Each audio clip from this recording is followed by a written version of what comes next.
Hello guys, what's up? Paano ba gumawa ng nakakaakit na kwento? Halina't panoorin nyo ang video na ito para sa ating kaalaman. Kaya, simulan na natin.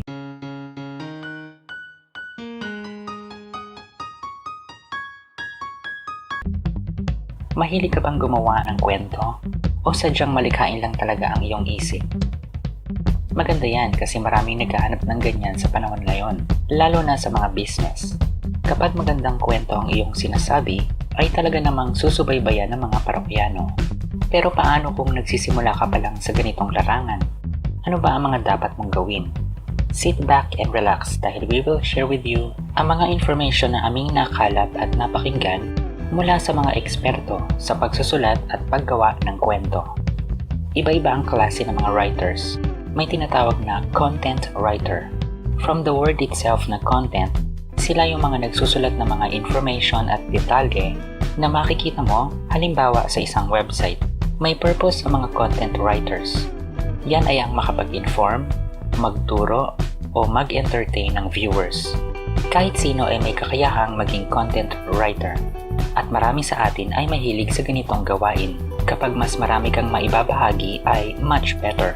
Gusto kasi ng mga tao sa panahon ngayon na meron silang kaalaman na malaman from time to time. At syempre pa, kailangan may kabuluhan ito sa kanilang buhay. In other words, dapat nakaka-relate sila sa iyong sinasabi. Meron ding tinatawag na copywriter. Sila naman yung mga professional na nagpapasikat ng brand. In other words, binibigyan nila ng buhay ang persona ng isang brand o serbisyo. Para silang mga advertisers. Binibigyan nila ng diin ang mga high points ng isang produkto o serbisyo ng kumpanya para mapansin ito ng mga customers o kliyente. At para sila ay mapapayag na bumili o mag-request ng serbisyo. Para maging effective ka na copywriter, kailangan ay credible ang mga information na iyong isusulat. Dapat may mga proofs ng pagiging successful nito. Mas maiksi ay mas effective. Pero kailangan, hindi dapat mawawala ang essence dahil ikaw ay nag-a-advertise ng brand. Kailangan ay kompleto. Dapat ay mapabilib mo ang iyong mga readers. Kahit magkaiba ang content writing at copywriting, pagdating sa nature of work, they share a common purpose. Yan ay para maka-attract ng audience. Ito ang mga sikreto para maging kaakit-akit ang iyong sulatin ayon sa mga expert writers. Number 1. Maging malikhain sa paggamit ng mga verbs o pandiwa. Example, kung ang gusto mong sabihin ay, ang aso ay nasa bakuran habang ako'y nagdidilig ng halaman.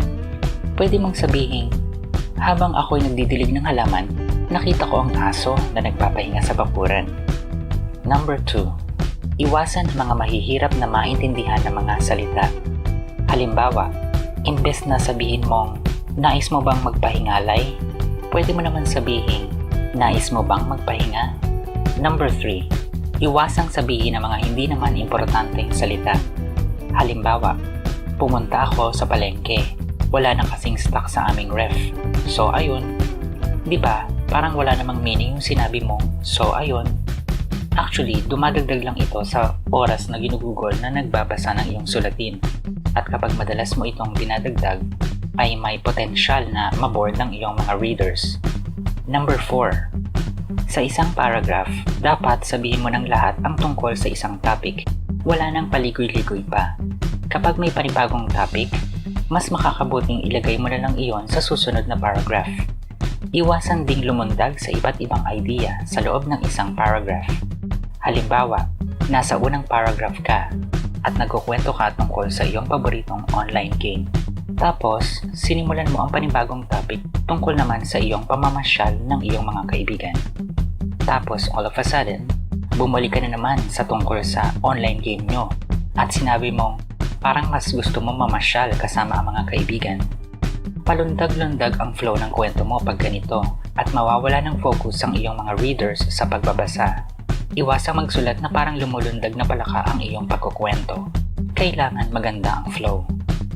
Kung gusto mo na basahin ng iyong reader ng buo ang iyong sinulat, kailangan maging malikhain ka sa flow ng iyong kwento. May tinatawag na climax. Ito ay ang pinaka-esensyal o mahalaga na inaabangan ng interesado mong mambabasa. Ganito ang style ng ibang writers. Sa introduction o panimulang paragraph, nagbabanggit sila ng tungkol sa climax ng story pero hindi nila ilalagay ang kabuuan nito. Matapos mabanggit ang tungkol sa climax, susundan nila ito ng tanong o di kaya ay style na ikaw ay mapapaisip kung bakit ganun yun. Tapos ipagpapatuloy na nila ang buong istorya hanggang sa makarating sa climax na bahagi. Ang pinaka-final paragraph ay ang tinatawag na conclusion part. Dito nilalagay ang mga solusyon kung ang topic mo ay tungkol sa isang problema. Gusto ng mga readers na may nakahanda kang answers sa mga tanong na naglalaro sa isip nila. At magandang ilagay mo ang mga bagay na ito sa gitna hanggang sa katapusan ng iyong kwento. Para hindi ka mahirapan, we recommend na gumawa ka ng outline ng iyong kwento. Mas madali mong maibabaha-bahagi ang iba't ibang parte ng iyong kwento at topics ayon sa prioridad at halaga nito. Number 5. Huwag kang magbibigay ng maling ekspektasyon sa iyong readers. Alam mo ba ang tinatawag na clickbait? Napakarami nito ngayon lalo na sa online. Pero effective ba talaga ito in the long run? Halimbawa, ang title ng iyong sulatin ay How the Pyramid Was Made. Sa mga mahilig sa topic na ito, babasahin nila ang artikulo mo. Pero habang pinabasa nila, napapansin nilang napakadami mong sinasabi tungkol sa pyramid. Binanggit mo na napakaganda nito at maraming bumibisita dito. Umabot pa sa 3 pahina dahil kinuwento mo pa ang pamamasyal nyo sa Egypt. Tapos ang sasabihin mo sa huling part ng iyong kwento ay patanong na paano kaya talaga ginawa ang pyramid? Diba, ito ay malinaw na wrong expectation para sa mga readers. Nahikayat silang basahin ang iyong artikulo dahil ang title ay How the Pyramid Was Made. Gusto nilang malaman ang sagot mo, pero yun pala ay ibabato mo rin sa reader ang tanong sa bandang huli. Kaya iwasan mo ang ganitong style para hindi ka mawalan ng readers. Sana ay may natutunan ka sa aming ibinahagi ngayon.